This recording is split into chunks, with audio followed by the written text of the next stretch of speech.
Ustedes saben cómo se diferencia la verdad y el conocimiento de una mera opinión. En este video vamos a hablar sobre los conceptos de doxa y episteme desde Platón. También cómo a lo largo de la historia ha cambiado lo que se considera verdad. Y finalmente daré mi opinión sobre si existe la verdad absoluta.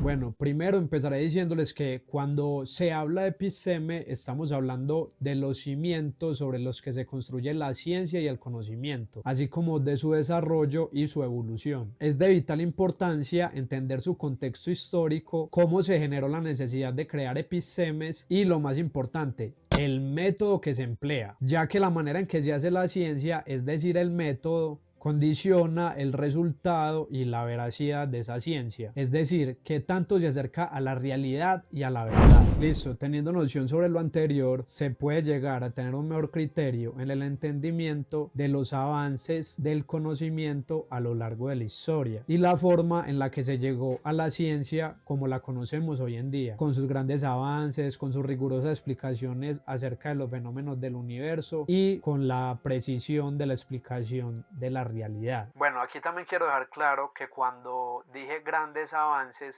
me estoy refiriendo en términos del conocimiento, científicos y del saber, porque resulta putamente irónico y llamativo que mientras más rápido progresa la ciencia, más rápido parece deteriorarse la vida de muchas especies y la vida del planeta en sí. Es como si el desarrollo de la ciencia fuera inversamente proporcional a la sostenibilidad de la vida. ¿Qué es la episteme? Esta palabra viene del griego episteme, significa conjunto de ideas que determinan el saber intelectual de una era. Sus primeras bases conceptuales se remontan a la antigua Grecia, siendo Platón el primer autor que desarrolló profundamente este concepto, planteando la diferencia entre doxa y episteme, siendo la episteme una forma de conocimiento que busca representar la verdad y nada más que la verdad, y su nacimiento surge con la necesidad de explicar la realidad de una manera rigurosa y consistente para acercarse lo máximo posible a lo que es la realidad objetiva. Tenemos que entender el contexto histórico en el que nos encontrábamos. En ese momento no existía un mecanismo para comprobar la veracidad de una teoría y coexistían una gran cantidad de teorías y pensadores, las cuales normalmente se contradecían entre sí. O sea, cualquier huevón podía inventar lo que fuera y no había un acuerdo para comprobar si esto que dice era objetivamente cierto o eran puras falacias. Entonces se podría decir que la episteme surge frente a la emergencia histórica de enfrentar las doxas. Ahora entonces, ¿qué es la doxa? Opuesta a la episteme se encuentra la doxa, la cual se basa mayormente en la opinión subjetiva que tiene uno o varios individuos frente a algo, quedando así en un nivel mucho más bajo que la episteme en cuanto a construcción de saber se refiere. La ciencia o la episteme es superior a la opinión, a la doxa. Donde se abre esa brecha que marca la diferencia entre doxa y episteme es el método con el cual se busca la verdad o el conocimiento. Para poder construir conocimientos que contengan la realidad hay que seguir los métodos de la ciencia, ya que se supone que estos son los mejores. Platón, en sus diálogos sobre Teeteto, señala muy bien una de las principales premisas de la episteme. Abro cita. En este sentido, se dice que el saber tiene que ser siempre verdadero e infalible y tener como objeto lo real. Además, debe incluir la posibilidad de dar una explicación y la posesión de una opinión verdadera. En la alegoría de la caverna se puede inferir el planteamiento de la contraposición doxa-episteme. Igual este solo es uno de sus significados. Ya sabemos que la alegoría de la caverna está llena de interpretaciones y analogías. Bueno, para los que no la conocen les voy a contar brevemente en qué consiste. Platón nos empieza describiendo un grupo de personas que han estado encadenadas desde su nacimiento dentro de una caverna. Solo pueden mirar hacia una pared, ya que las cadenas no permiten mirar hacia ninguna otra parte. Y detrás de ellos, ahí háganse cuenta, una fogata. Entre el fuego y los prisioneros pasan objetos y personas.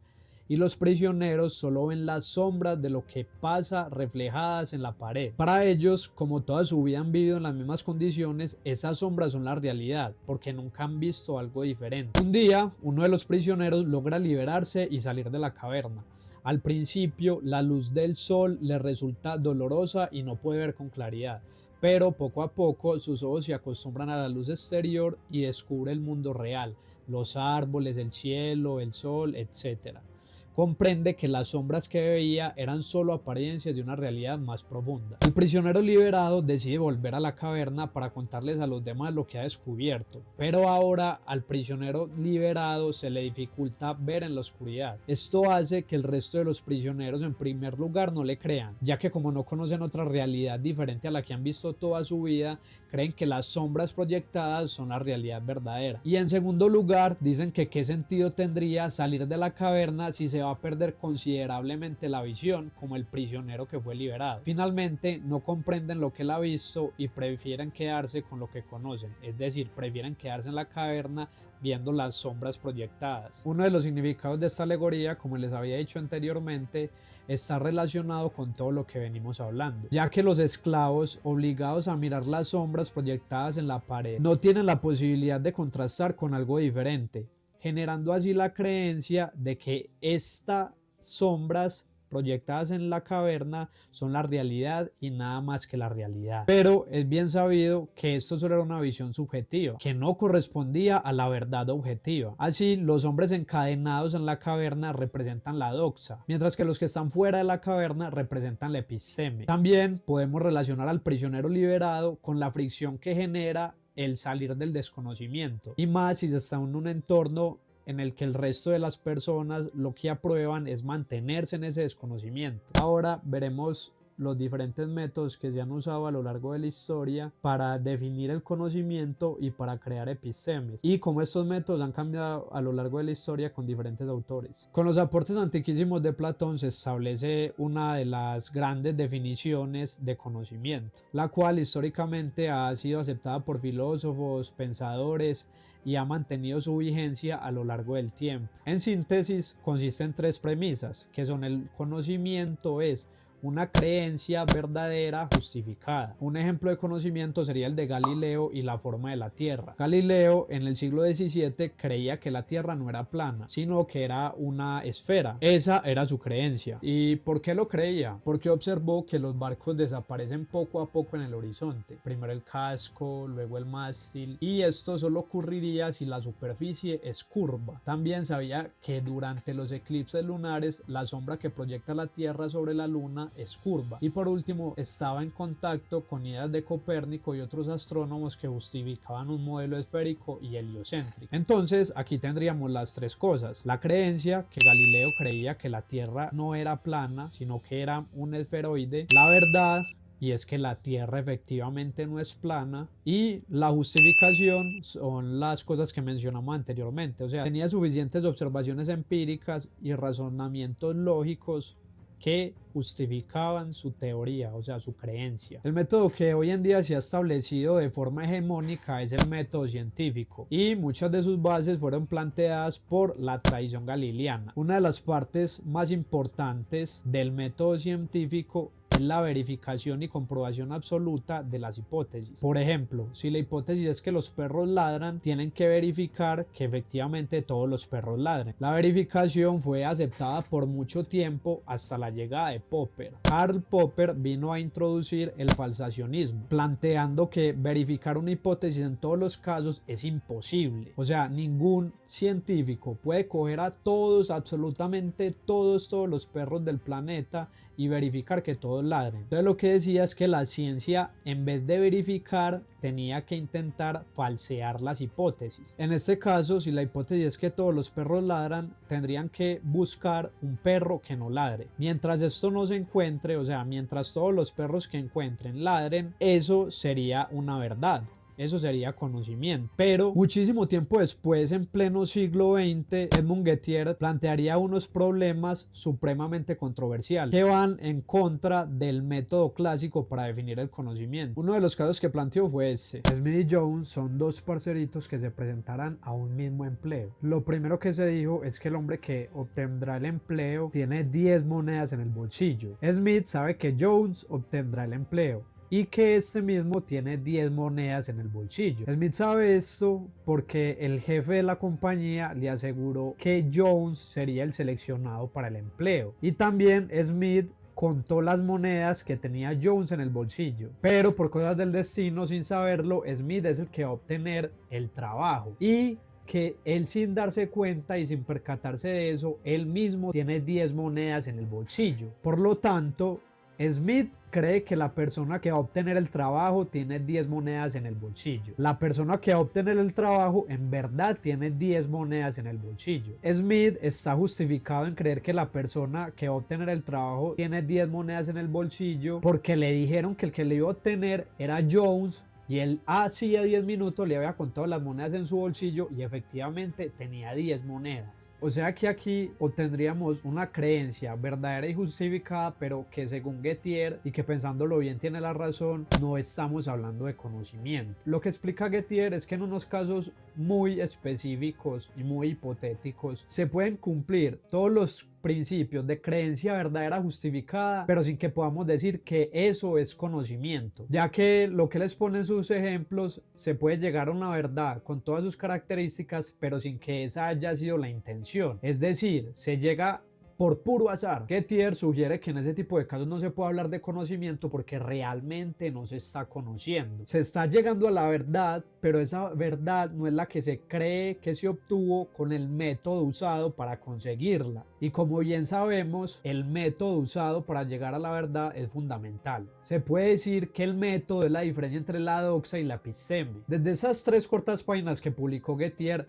los filósofos contemporáneos han entrado en una gran crisis, porque una de las bases que creían más fuertes de la filosofía estaba siendo puesta en tela de juicio. Incluso podría hablarse de un tipo de conflicto epistemológico entre los filósofos contemporáneos, donde se busca no solo refutar la teoría original, sino también las refutaciones que se le han hecho a esta. Aunque los casos de Gettier pueden ser muy específicos y probablemente hoy en día ya haya algún filósofo que haya resuelto esta problemática, con esto nos podemos ir dando cuenta que la verdad, la mayoría de veces, por no decir todas, es transitoria. Ya decía Michel Foucault que la verdad va cambiando por épocas y que responde a los discursos de poder dominantes de cada contexto histórico.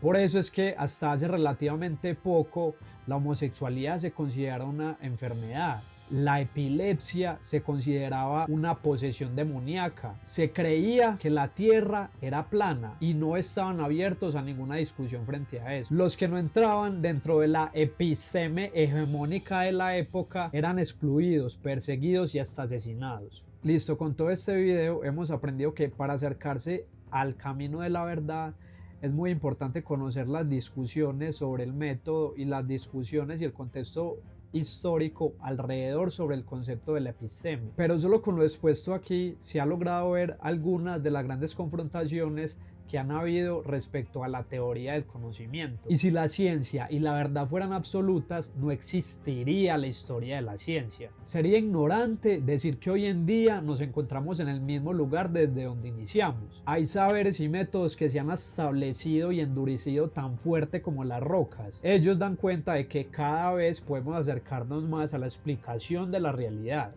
objetiva. Pero con ansias de equivocarme, no creo que exista verdad absoluta. Hay un problema de origen. Nuestros saberes se construyen sobre el lenguaje y nada más arbitrario que el lenguaje. Como dijo mi parcero Borges, cabe sospechar que no hay universo en el sentido orgánico, unificador, que tiene esa ambiciosa palabra. Si lo hay, falta conjeturar su propósito, falta conjeturar las palabras, las definiciones, las etimologías, las sinonimias, el secreto diccionario de Dios. Así que por ahora pienso que hasta que no aterrice Dios en la tierra o una bomba atómica y descendamos a los infiernos o a la nada, no va a existir una respuesta absoluta por los siglos de los siglos. Amén. Mientras tanto, suframos y gocemos del manantial del saber. Comámonos todas las manzanas malditas del conocimiento que hay en el paraíso.